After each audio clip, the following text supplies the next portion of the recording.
कल्पना कीजिए कि ऐसे दृश्य की हजारों साल पहले का समय है। एक अंतहीन सी दिखने वाली विशाल रणभूमि है। जहां दो अजेय सेनाएं बिल्कुल आमने सामने खड़ी हैं। हाँ, और हवा में शंखों की गूंज है, हथियारों की खनक है और महाविनाशकारी युद्ध बस शुरू ही होने वाला है। लेकिन ठीक उसी समय एक बहुत ही अजीब चीज होती है। या दुनिया का सबसे महान योद्धा अचानक एक बहुत ही गहरी उलझन में पड़ जाता है। एकदम सही, वह अपने हथियार डालने की कगार पर हैं।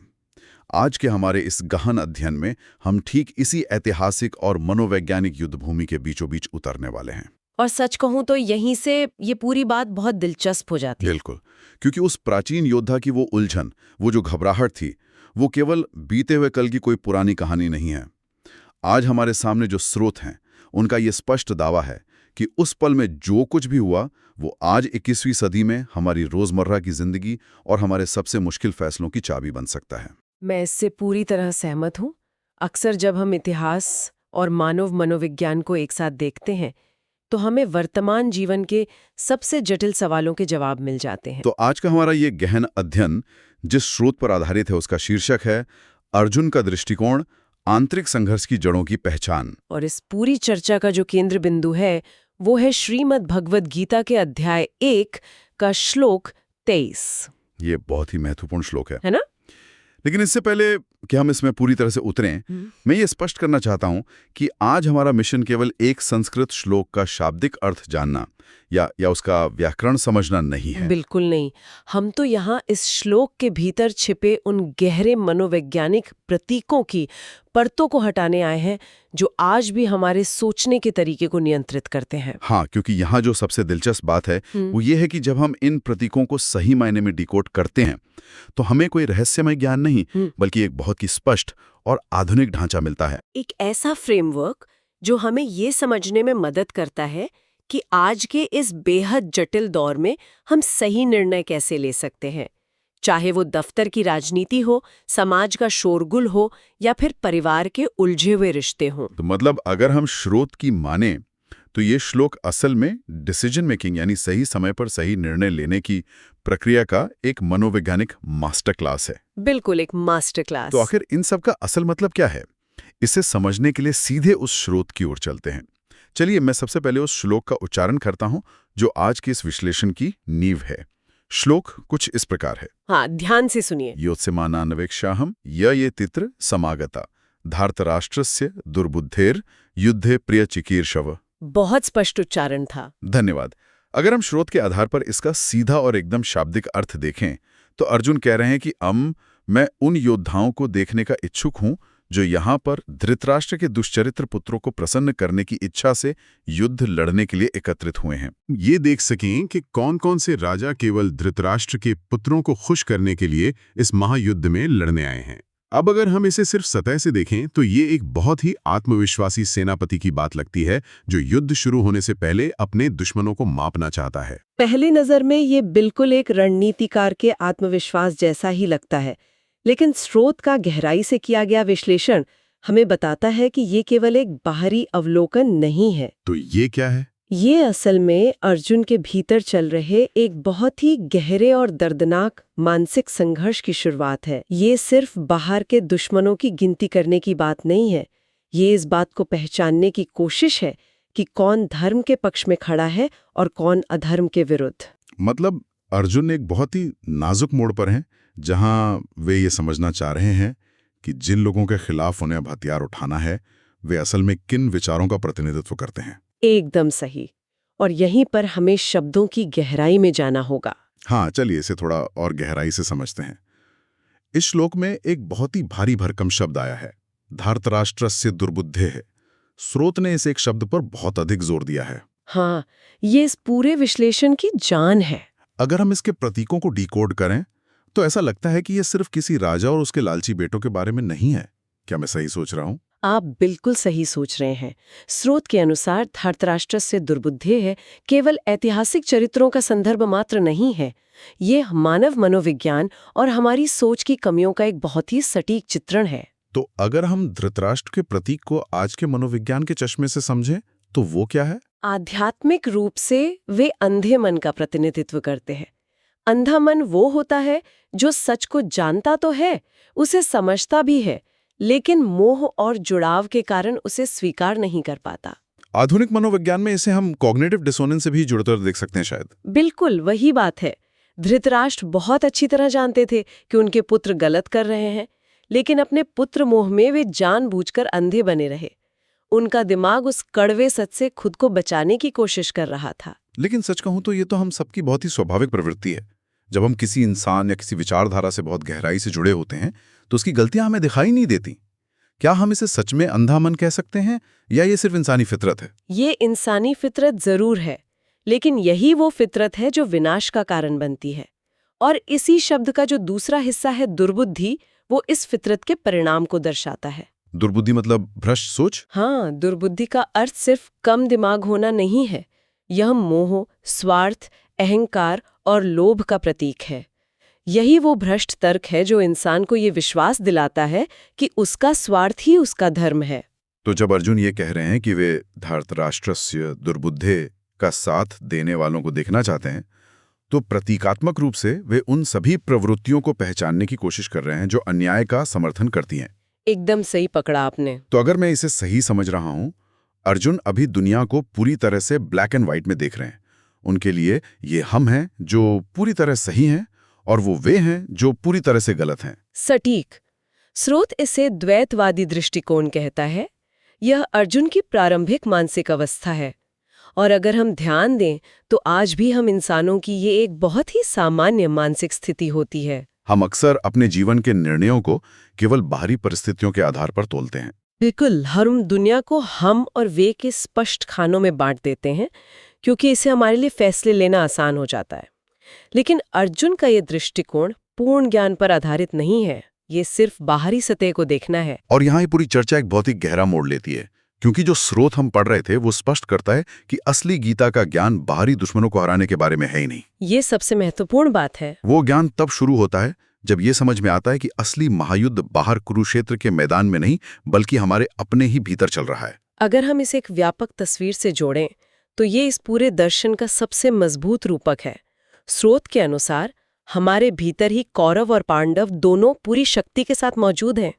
कोई भी इंसान पूरी तरह से अच्छा या पूरी तरह से बुरा नहीं होता। तो अगर धृतराष्ट्र हमारा अंधा मोह है, तो मुझे लगता है कि हमारे भीतर के कौरव हमारी वो आदतें होंगी जो उस मोह का फायदा उठाती हैं, जैसे हमारा लालच या हमारा अहंकार जो हमेशा खुद को सही साबित करना चाहता है। आपका यह विश्लेषण बिल्कुल उसी दिशा में है जो स्रोत सुझाता है। हमारे भीतर के कौरव हमारी उसी दुर्बुद्धि की प्रवृत्तियां हैं। हमारा अनियंत्रित लोभ, हमारा अकारण क्रोध और हमारी असुरक्षा की भावना। और दिलचस्प बात यह है कि ये कौरव संख्या में बहुत अधिक होते हैं, ठीक महाभारत की कहानी की तरह। हाँ, ये प्रवृत्तियां हर पल हम पर हावी होने की कोशिश करती हैं। और हमारे भीतर के पांडव क्या हैं? हमारे भीतर के पांडव हमारा विवेक है, हमारा धैर्य है, सत्य के प्रति हमारी निष्ठा और हमारी करुणा है। जब भी हमें जीवन में कोई मुश्किल फैसला लेना होता है तो असल में हमारे भीतर के इन कौरवों और पांडवों के बीच ही संघर्ष चल रहा होता है। सुनने में ये बहुत आदर्शवादी लगता है, लेकिन क्या ये आत्ममंथन इतना आसान है? जब अर्जुन कह रहे हैं कि वे अपने शत्रुओं को देखना चाहते हैं, तो क्या इसका मतलब यह है कि हमें बस आंखें बंद करके सोचना है कि हम में क्या बुराई है? ये बिल्कुल भी आसान नहीं है, बल्कि ये दुनिया का सबसे दर्दनाक काम है। अर्जुन का रथ पर बैठकर कांपना इसी बात का सबूत है कि जब इंसान सच में अपने भीतर झांकता है और अपनी ही कमियों का सामना करता है तो वो टूट सा जाता है। मतलब वो बाहरी निरीक्षण असल में भीतर झांकने की पहली सीढ़ी है। हाँ, बिना ये पहचाने कि हमारे भीतर कौन सी बुरी प्रवृत्तियां काम कर रही हैं, हम उन पर कभी जीत हासिल नहीं कर सकते। ये तो हुई उस प्राचीन युद्ध और मनोविज्ञान की बात। लेकिन अब उस सवाल पर आते हैं जो इस वक्त किसी के भी मन में आ सकता है। इन सब का आज के हमारे इस तेज तर्रार जीवन में क्या अर्थ है? बहुत वाजिब सवाल है। हम कोई तलवार लेके तो नहीं घूम रहे हैं, हम तो लैपटॉप के सामने बैठे हैं, ट्रैफिक में फंसे हैं। इस आंतरिक युद्ध का आज की भागदौड़ भरी जिंदगी से क्या लेना देना है? ये सवाल हमें इस चर्चा के सबसे महत्वपूर्ण हिस्से की ओर ले जाता है। 21वीं सदी में भी मनुष्य की मूल प्रवृत्तियां, उसका डर और उसका लालच बिल्कुल नहीं बदला है। तो हम आज भी उन्हीं प्रवृत्तियों के शिकार हैं। बिल्कुल, आज भी हम बाहरी परिस्थितियों और किसी न किसी सत्ता को प्रसन्न करने की इच्छा के कारण अन्याय का समर्थन कर बैठते हैं। श्लोक में एक शब्द था प्रिय चिकीर्षव, यानी प्रसन्न करने की इच्छा रखने वाले। हाँ, अर्जुन उन्हें देखना चाहते थे जो गलत लोगों को सिर्फ खुश करने के लिए लड़ने आए थे। मतलब जो लोग सिर्फ चापलूसी या अपने फायदे के लिए गलत का साथ दे रहे थे। सही कहा। और यही आज के युग का धृतराष्ट्र से दुर्बुद्धि है। किसी भी ऐसे व्यक्ति या संस्था को खुश करने के लिए अपने सत्य का त्याग कर देना जो गलत काम कर रहे हों। ये दबाव हमारे जीवन के हर हिस्से में मौजूद है। स्रोत ने इसे समझने के लिए जीवन को 4 मुख्य मोर्चों में बांटा है। हाँ, पेशेवर, सामाजिक, पारिवारिक और व्यक्तिगत। चलिए इन चारों मोर्चों की परतों को एक-एक करके हटाते हैं। अगर हम इस प्राचीन युद्ध भूमि को आज के ऑफिस में ले आएं, हमारे पेशेवर जीवन में, जहां बॉस का आदेश ही सब कुछ होता है और एक अप्रेजल पर लोगों का भविष्य टिका होता है। हाँ, इस श्लोक का अर्थ बहुत स्पष्ट हो जाता है। पेशेवर जीवन में हम इसे ऑफिस पॉलिटिक्स के रूप में साफ देख सकते हैं, जहां हम अनजाने में प्रिय चिकीर्षव के शिकार हो रहे होते हैं। मान लीजिए किसी कंपनी में मैनेजमेंट कोई ऐसा फैसला ले रहा है जो ग्राहकों के साथ धोखा है। ऐसे में एक आम कर्मचारी क्या करता है? वो जानता है कि ये गलत है, लेकिन अपनी नौकरी बचाने की खातिर वो उस गलत फैसले का समर्थन कर देता है। या फिर कम से कम चुप रहता है, अपने बॉस, जो यहाँ धृतराष्ट्र का प्रतीक है, उसकी नजरों में अच्छा बनने के लिए। बिल्कुल। लेकिन अगर हम व्यावहारिक रूप से सोचें तो कोई अपनी नौकरी दांव पर क्यों लगाएगा? उस इंसान के घर की जिम्मेदारियां हैं। क्या श्लोक ये उम्मीद करता है कि हम हर रोज ऑफिस में बगावत करें? श्लोक बगावत करने को नहीं, बल्कि अपने विवेक को जिंदा रखने को कहता है। श्लोक ये सिखाता है कि जब हम अपने तात्कालिक फायदे के लिए गलत पर आंखें मूंद लेते हैं तो हम अपने ही भीतर के कौरवों को मजबूत कर रहे होते हैं। और इसकी कीमत हमें अपने आत्मसम्मान से चुकानी पड़ती है। सही बात कही आपने। सही फैसला लेना नुकसानदेह लग सकता है, लेकिन ये जानना जरूरी है कि हम सच के पक्ष में हैं या सिर्फ मुनाफे के। बहुत सही बात कही आपने। ये सच में एक चुभने वाली बात है। अब ऑफिस से बाहर निकलकर जब हम समाज में आते हैं, हमारे सामाजिक जीवन में, आज के समय में जब सोशल मीडिया पर हर पल एक नया युद्ध चल रहा होता है, तब ये द्वैतवादी दृष्टिकोण कैसे काम करता है? सामाजिक जीवन में वही हम और वे की भावना आज सबसे भयानक रूप ले चुकी है। हम समाज को अपनी विचारधारा के चश्मे से ही देखते हैं। आज के समय में सोशल मीडिया के इको चैम्बर्स इसके सबसे बड़े उदाहरण हैं। हाँ, और शायद इसलिए भी क्योंकि हम अपने उस आभासी समूह को खुश करना चाहते हैं। हमें लगता है कि अगर हम उनसे अलग सोचेंगे तो हमें उस समूह से बाहर निकाल दिया जाएगा। कर देते हैं। अपने इको चैम्बर की तालियां बटोरने के लिए सच से मुंह मोड़ लेना ठीक वैसा ही है जैसे दुर्योधन की सेना में शामिल होना। ये भी एक प्रकार का अंधापनी है। ये तो और भी खतरनाक है, क्योंकि इसमें इंसान को लगता है कि वो कुछ बहुत महान काम कर रहा है, जबकि वो दुर्बुद्धि का शिकार है। एकदम सही। लेकिन जो सबसे मुश्किल मोर्चा है वो घर के दरवाजे के अंदर शुरू होता है, हमारा पारिवारिक जीवन। अक्सर कहा जाता है कि परिवार सबसे ऊपर होता है, हमें अपनों का साथ देना चाहिए। वहां ये आंतरिक युद्ध कैसे लड़ा जाता है? पारिवारिक जीवन में धृतराष्ट्र का प्रतीक सबसे ज्यादा गहरा बैठता है, अंधा मन और अथाह मोह। हम अपने परिवार के सदस्यों से बहुत गहराई से जुड़े होते हैं। कई बार ऐसा होता है कि परिवार का कोई सदस्य कुछ गलत कर रहा होता है, लेकिन हम उसका विरोध नहीं करते, क्योंकि हमें लगता है कि खून के रिश्ते हर सिद्धांत से बड़े हैं। हाँ, यही वो अंधा मोह है। लेकिन अगर कोई अपने ही परिवार के खिलाफ खड़ा हो जाए तो समाज उसे गद्दार कहता है। ये अपराध बोध के रिश्ते हमेशा के लिए टूट जाएंगे। क्या ये श्लोक हमें उस डर से निपटने का रास्ता देता है? और यही वो बिंदु है जहां अर्जुन टूटकर रथ पर गिर पड़े थे। स्रोत इस दर्द को पूरी तरह से स्वीकार करता है। ये श्लोक हमें याद दिलाता है कि केवल भावनात्मक जुड़ाव के आधार पर सही और गलत का फैसला नहीं किया जा सकता। अगर हम मोहवश अपनों के अधर्म का साथ दे रहे हैं तो हम असल में अपने ही परिवार का सबसे बड़ा नुकसान कर रहे हैं, क्योंकि हम उन्हें सुधारने का अवसर नहीं दे रहे। सत्य का साथ देने की कीमत चुकानी पड़ती है, और कभी-कभी वो कीमत हमारे सबसे करीबी रिश्ते होते हैं। ये बहुत ही भारी विचार है। बाहर वालों से लड़ना फिर भी मुमकिन है, लेकिन अपनों की गलतियों को स्वीकार करना बहुत मुश्किल है। और शायद इसीलिए जो हमारा चौथा स्तंभ है वो सबसे महत्वपूर्ण हो जाता है, हमारा व्यक्तिगत जीवन। जब कोई हमें नहीं देख रहा होता तब हमारे भीतर क्या चल रहा होता है, ये सबसे जरूरी है। व्यक्तिगत जीवन में ये युद्ध हमारे स्वार्थ और हमारे सत्य के बीच का संघर्ष है। ये हमारी छोटी छोटी चोरियों, हमारे लोभ और हमारे विवेक के बीच की रोजमर्रा की लड़ाई है। हाँ, जब भी हम कोई ऐसा फैसला लेने वाले होते हैं जो आसान तो है लेकिन नैतिक रूप से सही नहीं है, तो हमारे भीतर ये युद्ध शुरू हो जाता है। अक्सर हम खुद को ही झूठे तर्क देकर अपनी गलतियों को सही ठहराते हैं। तो ऐसे में सही निर्णय लेने का फ्रेमवर्क क्या है? हम खुद को इस धोखे से कैसे बचाएं? स्रोत का संदेश बहुत स्पष्ट है। बिना एक पल रुके और बिना अपने भीतर झांके कोई कदम न उठाएं।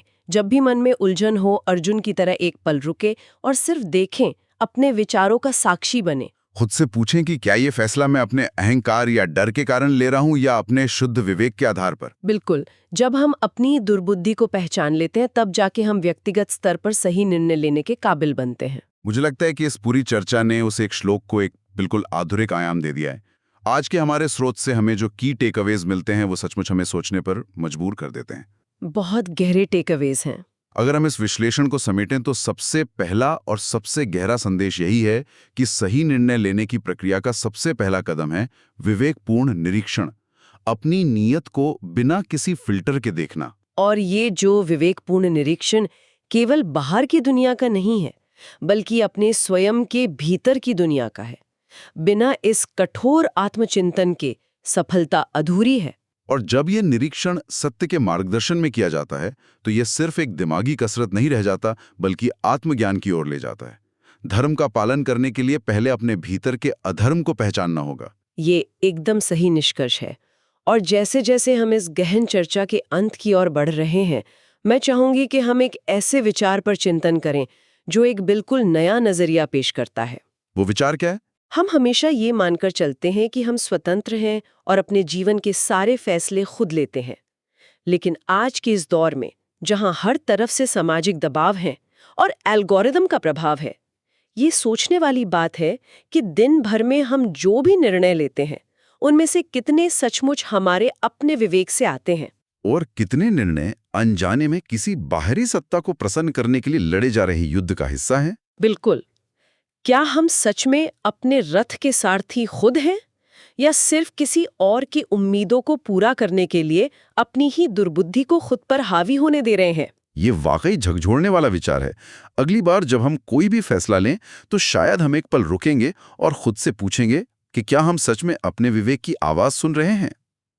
तो आज के इस गहन अध्ययन में बस इतना ही। सीखते रहिए, खुद पर सवाल उठाते रहिए और अपने भीतर चल रहे उस महायुद्ध को समझते रहिए।